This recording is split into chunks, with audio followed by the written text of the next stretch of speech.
Bismillahirrahmanirrahim. Assalamualaikum warahmatullahi wabarakatuh.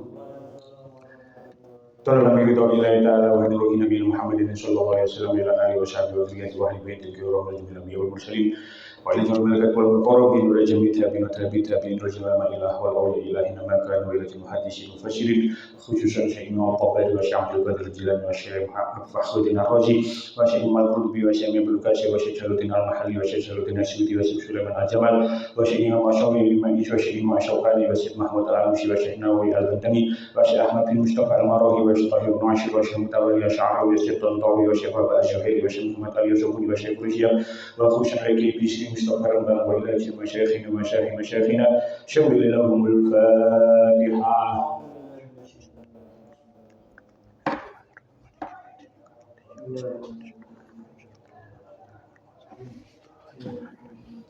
Allahumma barik lana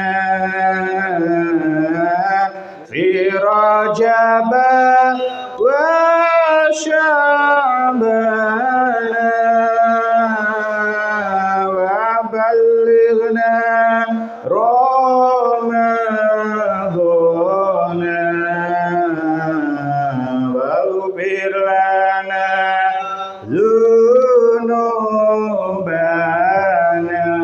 Allahumma barik lana fi Rajab wa Sya'ban wa ballighna Ramadhan waghfir lana dzunubana Allahumma barik lana fi Rajab wa Sya'ban wa ballighna Ramadhan waghfir lana dzunubana ya Allah biha ya Allah biha ya Allah bihusnil khatimah ya Allah biha ya Allah biha ya Allah bihusnil khatimah. Bismillahirrahmanirrahim. Kita lanjutakan surah Al-Baqarah ayat kalian 176. Qala Allah Ta'ala fil Qur'anil Karim. A'udzu billahi minasy syaithanir rajim. Bismillahirrahmanirrahim. Yamhaqullahu riba wa yurbis shadaqat. Wallahu la yuhibbu kulla kaffarin athim. Innal ladzina amanu wa 'amilus shalihati wa aqamus sholata wa atuz zakata lahum ajruhum 'inda rabbihim wa la khaufun 'alaihim wa la hum yahzanun.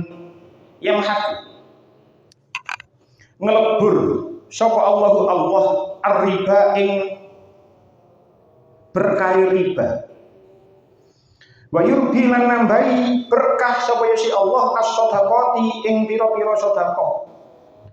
Wa huwa ta'i Allah iku la yuhibbu ora demen sapa si Allah kulla kafarin ing saben-saben wong kafir asimin kang akeh dosane.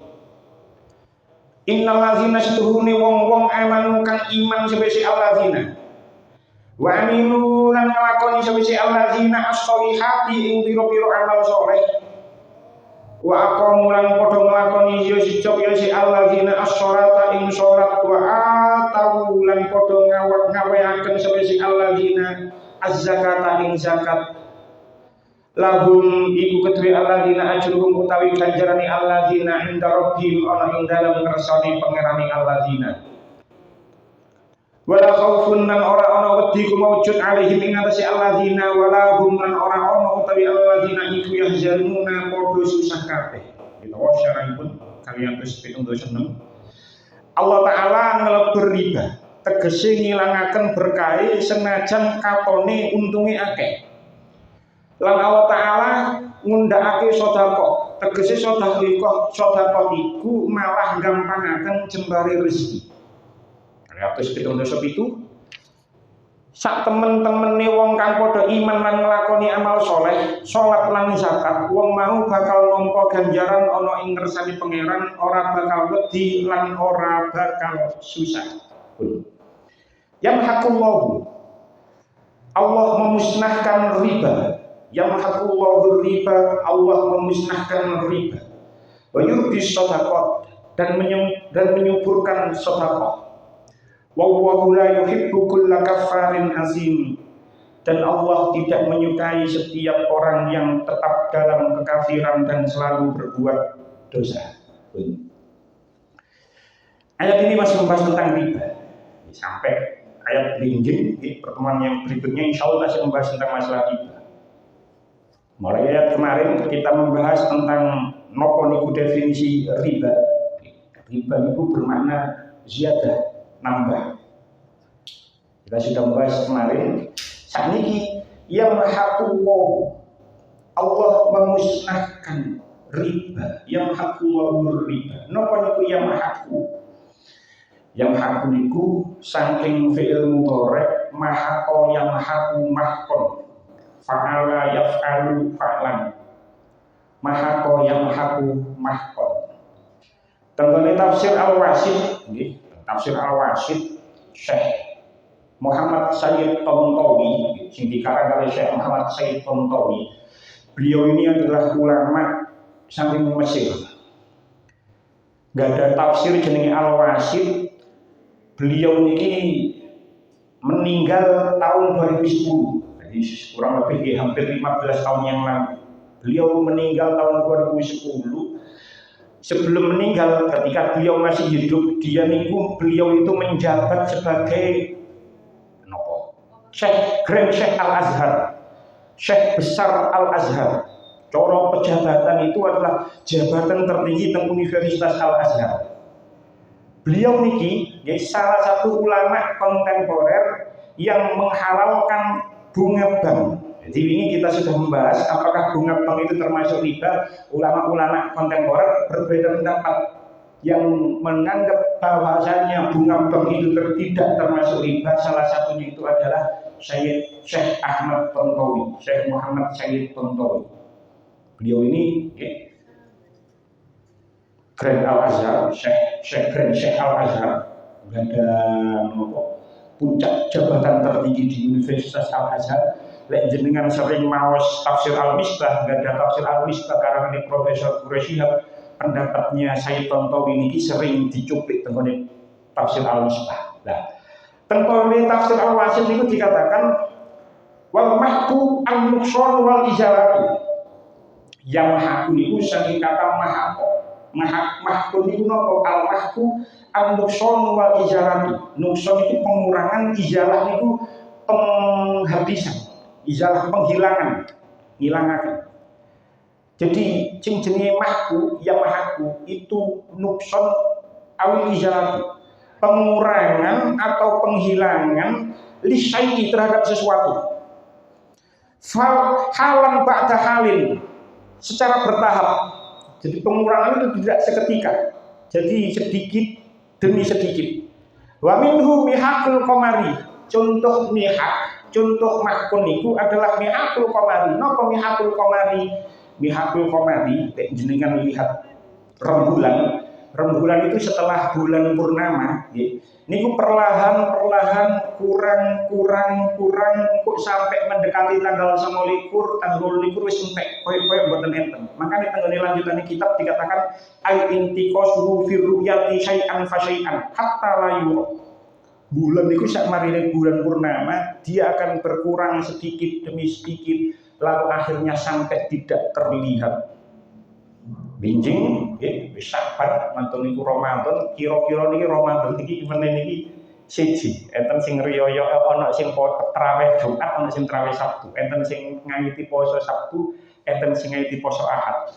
Karena memang bulan itu bihaqul qamar. Perlahan-lahan nanti dia akan tidak terlihat hatta layu. Faka'annahu jala wa dhaba wa lam yabqa minhu syai'un. Seolah-olah rembulan itu sirna, hilang dan tidak tersisa sama sekali. Boten ketok blas ketika tanggal 29, ketika tanggal 30 rembulan itu tidak bisa terlihat kecuali memakai teleskop atau orang-orang yang mempunyai keahlian di bidang falak. Iku sing jenenge yang mahkul. Jadi perlahan demi perlahan, setahap demi setahap. Nah, Islam bagaimanapun juga Islam itu turun ke negeri Arab. Jadi tidak bisa dipungkiri Islam mudun nanggone jazirah Arab. Al-Quran menggunakan bahasa Arab. Nah, sing kudu dieling-eling ketika Islam datang 1400 tahun yang lalu, lebih dari 1400 tahun yang lalu. Kondisi masyarakat Islam, kondisi masyarakat Arab saat itu ketika Islam datang, masyarakat Arab itu berada di zaman yang dikenal dengan zaman jahiliyah. Niku kudu dieling-eling sih. Jadi ketika Islam turun, kondisi masyarakat Arab itu sedang keadaan zaman jahiliyah, zaman dengan penuh kebodohan. Nah, ketika Islam datang, ketika Al-Quran turun, niku Al-Quran turun itu setahap demi setahap. Ketika membuat sebuah hukum, itu Al-Quran niku tidak semerta-merta langsung haram ngoten tidak. Setahap demi setahap. Karena nopo? Penyakit yang sudah berurat, penyakit masyarakat yang sudah berurat dan bernakar, nanggoni sebuah masyarakat itu sudah terlanjur dari generasi ke generasi, sudah turun temurun. Lah, ngilangi hal sing seperti niku, ngilangi penyakit masyarakat yang seperti itu yang sudah turun temurun, sudah generasi ke generasi, itu sangat susah. Jadi ketika Islam datang, niku mboten langsung haram seketika, tapi bertahap demi bertahap. Makanya niku kita dulu tenggone Al-Baqarah ketika teng ayat 219 tasik penjus kali singen kita pernah membahas masalah khamr. Ketika awal-awal Islam datang, ketika Islam awal-awal datang ke Mekah, masyarakat itu hobinya khamr dan judi. Makanya tenggone surah Al-Baqarah ayat 219 dikatakan yas'alunaka 'anil khamri wal maisir. Mereka bertanya tentang khamr dan judi. Niku sudah berada di Madinah ketika teng Mekah mboten napa-napa tasian. Minum khamr mboten napa-napa ketika tenggone Mekah ketika tenggone Mekah itu ketika Islam turun, khamr dan judi itu sudah bagian dari tradisi yang sudah turun-temurun dari generasi ke generasi. Sehingga akhirnya nopo, boten langsung diharamno begitu saja tidak. Tapi ketika kita membahas tenggone ayat 219 itu ada 4 fase di mana Al-Quran itu tidak langsung melarang khamr, tapi bertahap setahap demi setahap. Akhirnya nopo? Akhirnya ketika tenggone Mekah turun periode yang pertama bukan pengharaman, tasik pembukaan tentang masalah khamr. Terus manten itu turunlah ayat Al-Baqarah ayat 219. Khamr itu ono manfaatnya ya ono mudorote, tapi mudorotnya lebih besar daripada manfaatnya. Terus akhirnya lanjut ke fase ketiga, fase keempat, akhirnya khamr itu diharamkan. Begitu juga dengan riba, yang dibahas tentang ayat ini. Riba itu sudah menjadi penyakit masyarakat Arab dari zaman dulu, dari generasi ke generasi. Sehingga ketika Islam turun, itu kayak khamr, riba itu tidak langsung diharamkan.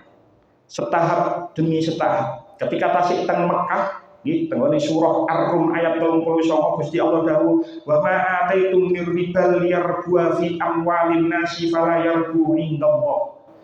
Dan riba itu yang kamu berikan agar dia menambah pada harta manusia, maka riba itu tidak menambah pada sisi Allah. Ini sudah ada pengenalan masalah riba. Maka niku turunlah ayat niki, ayat-ayat selanjutnya tenggone surah Al-Baqarah niki, lalu akhirnya diharamkan riba. Lah, riba niki ini memang masalah yang sulit diterangkan. Nggih. Tenggone tafsir Al Ibnu Katsir niki diceritakan bahwasanya wa babur riba min askalil abwabi ala katsir min ahli ilmi. Riba niki adalah suatu hal yang muskil, yang sulit diterangkan oleh orang-orang yang punya ilmu. Jadi membahas masalah riba ini angel. Sebab apa? Tanggone mriki dikatakan wa qad qala Amirul Mukminin Umar bin Khattab radhiyallahu anhu salasun wadatat anna Rasulullah sallallahu alaihi wasallam ahda ilaina fihinna. Terus Sayyidina Umar bin Khattab nggih. Ada 3 hal. Sayyidina Umar bin Khattab, ada 3 hal yang mana susah bagi saya untuk menjelaskan. Seandainya saja Rasulullah itu memberikan keterangan yang memuaskan kepada kami, ada 3 masalah napa mawon. Masalah pertama al-jaddu, waris, masalah mbah. Dados ana waris nggih, gak lek ana waris, ahli waris niku mbah ambek dulur niku angel bagiane. Wal kalalah ana wong mati gak duwe sapa-sapa, gak duwe anak, gak duwe wong tuwa. Niku pembagian warisan iki susah. Niku lek sing belajar faraid nggih, lek ana ahli waris kok gabung mbah karo dulur lanange mayit niku angel pembagiannya. Begitu juga lek ana wong mati gak duwe bojo, gak duwe anak, gak duwe wong tuwa. Niku angel pembagiannya. Sing nomor 3 wa abwabu min abwabir riba. Bab tentang riba niku nggih susah penjelaskan tentang masalah riba. Sebab napa? Kanjeng Nabi niku nggih saderenge Kanjeng Nabi sedo ketika ayat masalah riba niki turun, dereng suwe sak mantune ayat niki turun, Kanjeng Nabi niku sedo. Terus tidak ada kesempatan banyak Kanjeng Nabi niku menjelaskan masalah tentang riba. Terus ayat niki turun, kita harus tahu Al-Baqarah niki termasuk surah Madaniyah. Ketika ayat tentang riba niki turun, gak suwe sak mantune niku Kanjeng Nabi sedo. Belum sempat menerangkan secara detail, belum sempat menerangkan secara jelas marang sahabat, Kanjeng Nabi sampun sedo. Makanya Sayyidina Umar niku nanti berpesan marang para kanca-kancane, marang para sahabat-sahabat yang lain. Kanjeng Sayyidina Umar nanti pesan, tinggalkanlah riba dan hal yang meragukan. Mungkin insyaallah kita bahas lebih lanjut. Pun balik nang ayat. Yamhaqu wahur riba. Allah melebur riba. Yamhaqu wahur riba. Allah memusnahkan riba. Napa maksudnya Allah memusnahkan riba? Tergone tafsir Al-Qurtubi dikatakan yakni fid dunya. Ulama berbeda pendapat napa maksudnya yamhaqu wa riba. Pendapat pertama tafsir Al-Qurtubi dikatakan sing dimaksud Allah menghilangkan riba, memusnahkan riba yaiku nanggone dunya. Ayyuhibbu barakatahu wa in kana katsiran. Nanggone dunya diilangno riba niku maksudnya nopo? Ilang barokah. Senajan duwe akeh, senajan dunyane akeh tapi lek hasil riba ilang barokah. Niku menurut Imam Al-Qurtubi. Jadi fit dunia sing dimaksud menghilangkan riba, melebur riba yo nang dunya niku barokah gak ono senajan duwe akeh. Rawa Ibnu Mas'ud anin Nabi sallallahu alaihi wasallam annahu qala innar riba wa in kasura fa akibatuhu ila kulli. Kanjeng Nabi dawuh riwayat saking Ibnu Mas'ud Sesungguhnya riba itu akan mengakibatkan harta itu terasa sedikit walau sebanyak apapun. Sebanyak-banyaknya harta masih wakeh, tapi hasil riba itu terasa sedikit. Itu riwayat saking Ibnu Mas'ud. Wakilah, ada yang berpendapat fil akhirah, yakni fil akhirah sing dimaksud yang haku wa riba menenang akhirat. Itu menurut pendapat yang kedua. Tidak disebutkan siapa yang berpendapat seperti itu. Pendapat yang ketiga, pendapat Ibnu Abbas. Terus sahabat Ibnu Abbas, yang haku wa riba ay la yaqbalu minhu shadaqatan wala hajjan wala jihadan wala silatan. Yang dimaksud Allah melebur riba, Allah memusnahkan riba. Allah itu tidak akan menerima ibadah orang yang melakukan riba, baik itu yang memberi atau yang menerima. Sedekah gak diterima, haji ora diterima, jihadnya tidak diterima, silaturahimnya tidak diterima. Jadi yang dimaksud yang haku wa riba menurut Ibnu Abbas seperti itu. Amal ibadahnya tidak diterima. Pun lanjutannya ayat. Wa yurdis shadaqati, dan Allah menyuburkan sedekah. Tenggone ayat niki tentang tafsir Ibnu Katsir dikatakan quri'a bidhammil ya'i wa tahfifi. Yurbi niki saged diwaca yurbi, diwaca dhammah ya'i terus diwaca enteng tahfif yurbi. Yurbi itu saking lafaz roba syai'u, bertambahnya sesuatu. Yarbu arbahu yurbihi. Maksudnya apa? Kasarahu wa nammahu wa yunammihi. Maksudnya memperbanyak, mengembangkan serta menumbuhkan. Jadi yurbi sedekah, Allah itu menumbuhkan sedekah, memperbanyak sedekah, mengembangkan sedekah. Saged juga wa quri'a yurabbi bidhammi diwaca dhammah ya'i wa tasdidi. Jadi saged diwaca wa yurbi sedekah, saged diwaca wa yurabbi sedekah. Lek wa yurabbi sedekah saking lafaz minat tarbiyah, saking lafaz tarbiyah. Dados saged diwaca wa yurbi sedekah, saged diwaca wa yurabbi sedekah. Nah, napa sing dimaksud wa yurbi sedekah?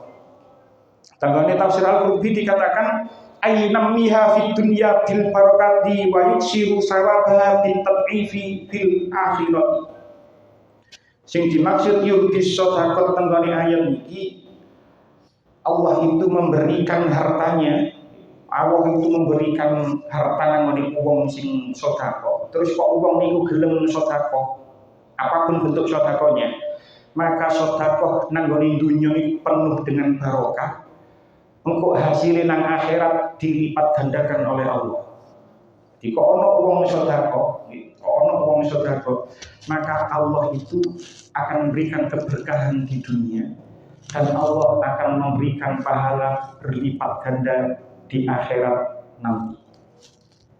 Enten beberapa hadis yang tadi kula waos tafsir Al-Qurtubi diriwayatkan, tapi mboten kula temukan iku kula padosi. Kemudian dikatakan wa fi shahihi Muslim. Anggone sahih Muslim niku enten sebuah hadis, inna shadaqata ahadikum la taqau fi yadillahi. Sesungguhnya sedekah salah satu di antara kamu, salah satu di antara kamu itu akan diterima oleh Allah dengan tangan kanannya, fi yadillahi, dengan tangannya. Sing dimaksud iki majas, dengan kekuasaannya. Fayurabbiha lahu kama yurabbi ahadukum faluwahu aw fasilahu hatta yaji'a yaumal qiyamati wa innal luqmata la ala qadri uhudin. Ketika sedekah tidak diterima oleh Allah dengan kekuasaannya, lalu Allah itu membesarkan sedekah kita seperti halnya salah seorang di antara kita itu membesarkan anak kuda atau anak sapihannya.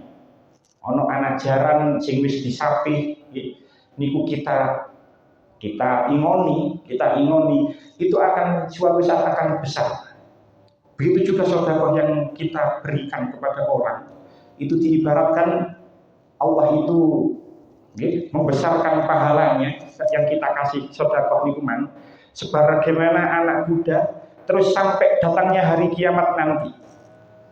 Terus lanjutannya innal luqmata la ala qadri uhudin. Sesungguhnya satu suapan saja itu akan menjadi sebesar gunung Uhud. Jadi sedekah kita kecil, hanya satu suapan saja. Itu nanti ketika datang ketika hari kiamat itu akan menjadi besar seperti gunung Uhud.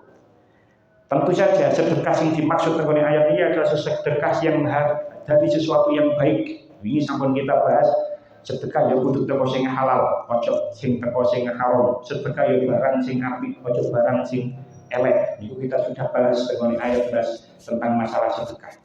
Kemudian tafsir Ibnu Katsir dikatakan man tasaddaqa bi adli samaratin min kasbi thayyibin.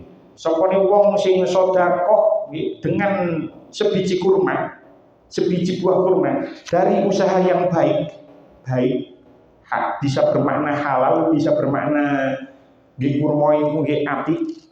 Wala yaqbalullaha illa thayyib, dan Allah tidak akan menerima kecuali yang baik, yang halal. Fa innallaha yataqabbalu bi yaminihi, maka sesungguhnya Allah menerima itu dengan tangan kanannya. Tentu niki makna majas, niki maksud adalah kekuasaannya. Summa yurabbi hali sahibiha kama yurabbi ahadakum falawuhu hatta yakuna mislal jabal. Kemudian Allah mengembangkan buat pelakunya.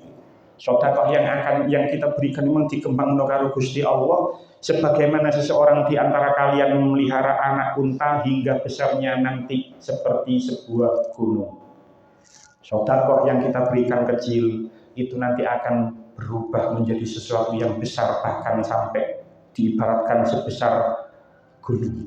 Nah, lewat ayat dan hadis ini kita dapat menyimpulkan bahwasanya riba itu pada dasarnya riba itu bertambah, tapi pada hakikatnya riba itu berkurang. Kurang barokah, kurang sembarangan. Lahirnya tambah. Ono wong utang 1 juta dadi 1.200.000 misalnya. Maka secara zahir hartanya bertambah. Mari utang 1 juta, mari dadi 1.200.000. Secara zahir bertambah. Tapi secara hakikat berkurang. Nah, soalnya sedekah secara zahir berkurang, tapi pada hakikatnya bertambah. Jenengan misalnya ono duit 10 juta, jenengan sedekah 1 juta. Secara zahir harta yang kita sedekahkan berkurang, awalnya duit 10 juta terus disedekahkan 1 juta, akhirnya jadi 9 juta. Secara zahir harta sedekah itu berkurang, tapi secara hakikat itu bertambah. Menang dina kiamat sedekah itu akan berlipat ganda ketika kita nanti nanggone dina kiamat, kita akan bisa tahu kalau sedekah itu yang kita berikan itu bisa bertambah sedemikian besar. Nah, balik nanggone ayat.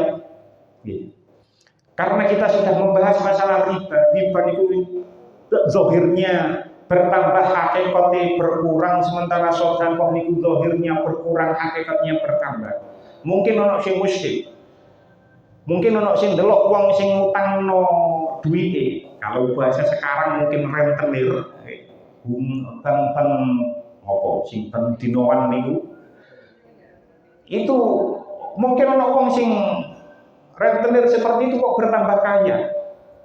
Lah niku dibahas nang tafsir Al-Wasit. Mungkin ono sing janggal ndelok rentenir kok tambah sugih, motor kok tambah-tambah. Mungkin ono sing membahas. Tenggone tafsir Al-Wasit itu dikatakan wa'lam, ketahuilah anna mahqar riba wa irba as-sadaqati yahtamilu an yakuna fid dunya wa an yakuna fil akhirah. Ketahuilah sesungguhnya berkurangnya riba dan penggandaan sedekah itu bisa terjadi nang gone dunya, bisa terjadi nang akhirat. Kok ono wong melakukan riba, praktek riba, itu iso berkurang nang dunya, iso berkurang nang akhirat. Semua uga sedekah. Wong sedekah iku iso bertambah nang gone dunya, iso bertambah nang akhirat.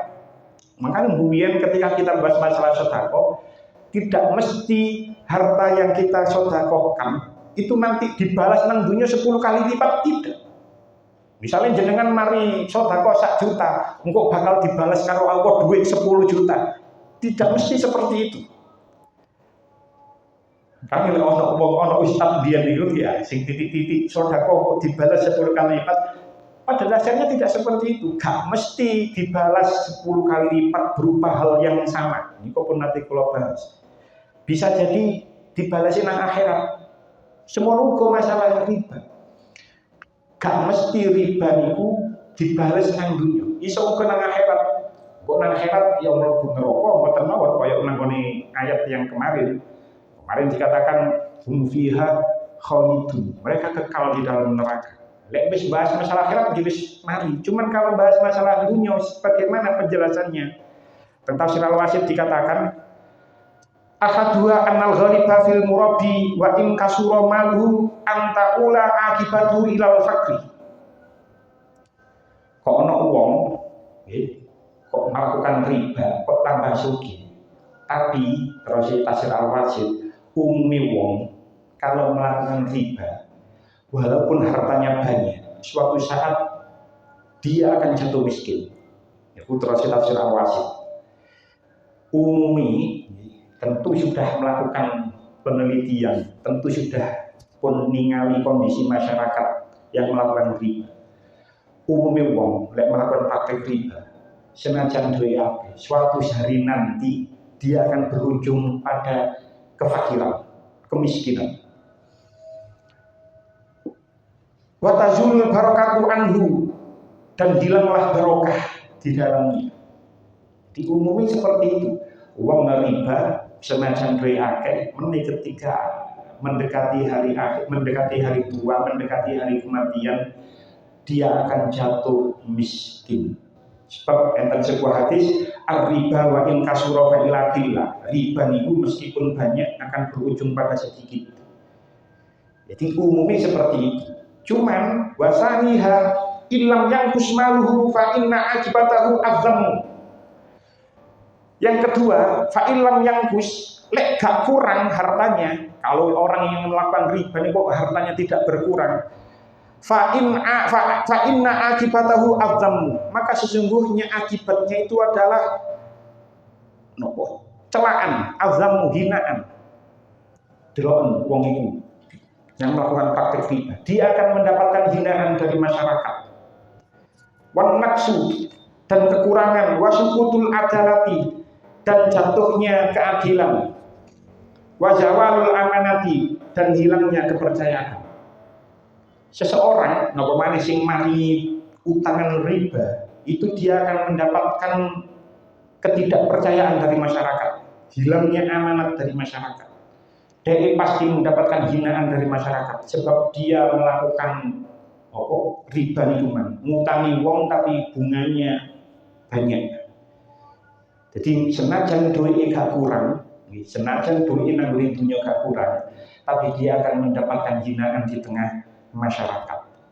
Lanjutannya wasali suha innal fuqara yal'unahu wa yubghidunahu bisababi ahdihi li amwalihim. Orang-orang fakir itu akan melaknat orang yang memberikan riba dan membenci mereka. Kok ono wong ngekei utang sing pengusaha riba, maka orang-orang fakir itu pasti melaknat dia dan pasti akan membenci dia. Sebab nopo? Dia mengambil hartanya mereka, hartanya orang-orang fakir. Wa rabi'uha annal atma'a tatawajjahu ilaihi min kulli dzalimin wa tama'in bisabab istiharihi annahu qad jama'a ma'lu minar riba. Yang keempat, wong-wong sing zalim, wong-wong sing tamak niku akan berusaha mengincar hartanya orang yang melakukan riba. Sebab nopo? Dia sudah terkenal, dia sudah masyhur kalau dia memberikan hutang sing bangsa riba.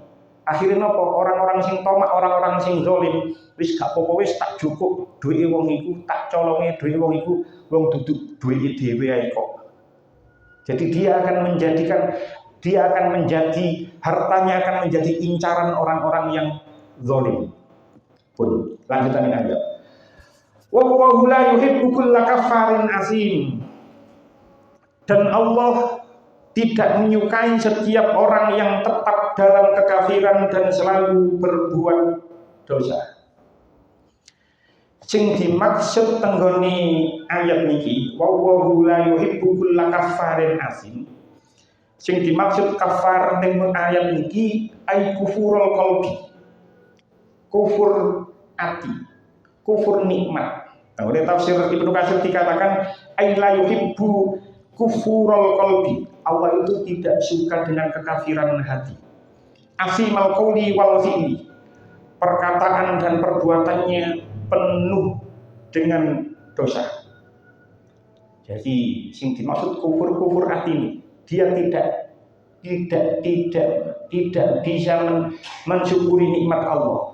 Lanjutannya keterangan tentang Ibnu Katsir, wala budda min munasabatin fi khatmi hadhil ayati bi hadhihi sifat. Allah itu nggih tenggone ayat niki menerangkan tentang riba, terus diakhiri dengan wa la yuhibbu kulla kafarin asim. Hubungane napa? Annal murabi la yarda bima qasama wa lahu minal halali. Orang yang melakukan praktik riba itu dia tidak ridho dengan pembagian Allah terhadap sesuatu yang halal. Wala yaktafi bima syari'a lahu minal kasbil mubahi. Dan dia tidak cukup dengan syariat sesuatu yang dimubahkan. Pun terang nawi ini riba itu haram. Kok dia tetap melakukan praktek riba? Dia itu tidak ridho dengan pembagian hartanya, pembagian rezeki Allah sing halal. Terus dia juga cukup dengan syariat sing dihalal, syariat sing mubah.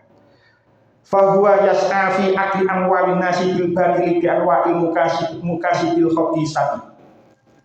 Dan dia mengambil harta orang-orang yang lain dengan sesuatu yang sifatnya kotor, khabisah. Fahuwa juhudun lama alaihi minan nikmati. Itu dinamakan kufur nikmat. Wis dikai bagian karo Gusti Allah, cek gak trimo dolek sing haram. Dolek sing haram itu namanya kufur nikmat. Zolumun asimun bi'akti amwalin nasi bil batil. Dia berbuat zalim, dia berbuat dosa karena memakan harta manusia dengan cara yang batil. Jadi sing dimaksud napa wa la yuhibbu kulla kafarin asim, karena kufur nikmat. Dia tidak bisa bersyukur dengan pembagian harta yang diberikan oleh Allah. Asim penuh dengan dosa. Perbuatan riba niku penuh dengan dosa. Saking gedene perbuatan riba, dosane niku. Tenggone tafsir Ibnu Katsir dikatakan Kanjeng Nabi nate dawuh nggih. Ar-riba salah satu wasab'una baban. Riba itu ada 73 pintu, ada 73 tingkat. Enten maneh hadis diriwayatkan saking Ibnu Majah, qala Ibnu Majah hadatsana Abdullah bin Sa'id hadatsana Abdullah bin Idris an Abi Ma'syar an Sa'id al-Makhbari an Abi Hurairah qala Rasulullah sallallahu alaihi wasallam ar-riba sab'una juz'an. Saking Abi Hurairah Kanjeng Nabi niku nate dawuh, riba itu terdiri dari 70 bagian. Aisaruha ayang iha ar-rajulu ummahu. Sing paling ringan dosa riba niku kaya wong lanang ngawini ibuke, ngerabi ibuke. Paling ringan dosa riba itu seperti orang yang menikahi ibunya sendiri. Menikahi ibu kan sesuatu yang sangat dosa. Nah, itu adalah dosa riba yang paling ringan. Itu koyo wong ngerabi ibu. Betapa besarnya dosa riba niku sampai diibaratkan seperti itu. aisaruha ayang biha ar-rajulu ummah. Sing paling enteng dosa riba iku kaya wong lanang ngrabi ibune. Terus enten hadis maneh saking Imam Ahmad haddatsana Hasyim an Ibad bin Rasyid an Sa'id bin Abi Khairah haddatsana Al-Hasan min arba'ina wa khamsina sanah an Abi Sa'id haddatsana Al-Hasan bin Nahwa min arba'ina wa khamsina sanah an Abi Hurairah anna Rasulullah sallallahu alaihi wasallam qala ya'ti 'ala nasi zamanun ya'kuluna fihi ar-riba. Kanjeng Nabi niku nate dawuh suatu saat itu akan datang zaman di mana zaman itu mereka memakan riba. Ya'ti 'alan nasi zaman ya'kuluna fihi ar-riba. Akan datang suatu zaman nanti di mana orang-orang itu memakan riba. Qala qila lahu an-nasu kulluhum. Terus sahabat kok tetangga an-nasu kulluhum napa sedaya menungso kaya ngoten Kanjeng Nabi. Apa jar Kanjeng Nabi qol man lam yakulhu minhum nalahu min hubarihi. Nabi jawab, barang siapa yang tidak memakannya dari kalangan mereka maka ia terkena oleh debunya. Kanjeng Nabi 1450 tahun yang lalu dawuh akan datang suatu zaman di mana semua orang akan memakan riba. Nopo kuwabe menungso bakal kaya ngoten Kanjeng Nabi. Sapa wong sing gak makan dari kalangan mereka, tidak memakan dari riba, maka dia akan terkena oleh debunya. Apakah itu zaman sekarang? Wallahu a'lam bishawab. Bisa jadi zaman sekarang lek pancen bunga bank niku dihukumi riba, sapa saiki wong sing gak iso lepas teko bank. Berarti kan wis terkena debunya, paling tidak kena debune tok. Ya duwe rekening, bayar yo gawe kris, duit dideleh nang bank. Kalau bunga bank ini memang benar-benar dihukumi haram, terus kita tidak bisa lepas dari bank, berarti kita ya kena debunya itu man. Tapi ya ning zaman sakniki semua menggunakan bank. Bahkan ketika kita daftar haji, duit yang disetor nang gone bank. Jadi kalaupun kita tidak memakan riba, ini memang jawab Kanjeng Nabi, man lam yakulhu minhum nalahu min hubari. Ono wong gak mangan riba, itu dhek pasti kena debu.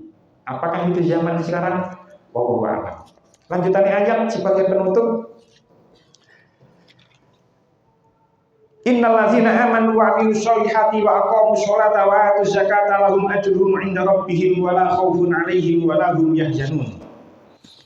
Sesungguhnya orang-orang yang beriman mengerjakan amal soleh, mendirikan sholat, menunaikan zakat, mereka mendapatkan pahala di sisi Tuhannya, tidak ada kekhawatiran terhadap mereka dan tidak pula mereka bersedih hati. Sebagai penutup, ayat niki muji marang wong-wong sing iman, sing amal soleh, sing gelem nglakoni sholat, sing gelem menunaikan zakat. Mereka mendapatkan pahala di sisi Tuhannya, gak khawatir, gak sedih. Maksudnya gak khawatir meni nanggone akhirat, gak khawatir sedih ketika nanggone dino kiamat. Lah, perintah sholat niku jenengan tingali nanggone Al-Qur'an itu sering kali digandengkan dengan zakat. Nggih, wa aqamus sholata wa atuz zakata. Perintah sholat itu sering kali digandengkan dengan perintah zakat. Bahkan lek gelem angen-angen rukun Islam sing ketiga niku zakat. Jenengan tinggali syahadat 2 sholat 3 zakat, bukan puasa. Jadi rukun Islam sak mantune sholat niku zakat. Bahkan tengoni Al-Qur'an itu setidaknya ada 24 ayat di tengoni Al-Qur'an itu yang menggandeng perintah sholat dengan zakat. Contoh tengoni surah Al-Baqarah ayat 43, wa aqimus sholata wa atuz zakata warka'u ma'ar raki'in. Biar ini ketika kita membahas orang-orang Bani Israel, orang-orang Yahudi. Wa aqimus sholata wa atuz zakata perintah sholat niku sering kali digandengkan dengan perintah zakat. Tenggone tafsir Al-Qurtubi dikatakan, wa khassa as-sholata wa zakata bizikri. Gusti Allah tenggone ayat ini mengkhususkan menyebut lafaz sholat dan zakat. Kenapa? Tasyrifan lahuma wa tanbihan ala qadri ma izhuma ra'sul a'mali. Memuliakan sholat dan zakat, sebab dimuliakan sholat dan zakat niku man. Terus izhuma ra'sul a'mali. Karena sesungguhnya dua itu adalah dua hal itu. Sholat dan zakat itu ra'sul a'mali. Ra'sul a'mali ndase piro-piro amal. Inti dari segala perbuatan amal niku sholat karo zakat. As-sholatu fi a'malil badani wa zakatu fi a'malil mali. Sebab sholat itu adalah ibadah amal dari badan, sedangkan zakat itu adalah amal dari harta. Jadi seringkali memang perintah sholat itu digandeng dengan perintah zakat. Memang kalau ini dikatakan izuma roksul amali, karena kedua itu termasuk roksul amali. Inti dari amal itu adalah sholat dan zakat. Mugi-mugi niki pun insya Allah pun sebentar lagi pun mantun, insya Allah kirang 2 kali pertemuan malih niki. Terus nanti insya Allah tenggone rukuk niku 281 sampun selesai, sampun badhe siang. Terus bidik tasik insya Allah tasik membahas tentang riba sama dunia niku, membahas tentang utang piutang. Pun cekap sematan mungkin kita diketahui manfaat. Bismillahirrahmanirrahim. Allahumma ja'alna wa auladana wa dhurriyyatin ahli ilmi wa ahli khair. Wa la taj'alna wa iyyahum min ahli syarri wa dhayr. Allahumma ja'alna wa iyyahum min ibadika sholihin. Allahumma ja'alna wa iyyahum min ibadika sholihin. Allahumma ja'alna wa iyyahum min ibadika sholihin. Rabbana atina fid dunya hasanah wa fil akhirati hasanah wa qina adzabannar. Sallallahu alaihi wa sallam ummi wa asybarakallahu. Alhamdulillahirabbil alamin. Wassalamualaikum warahmatullahi wabarakatuh.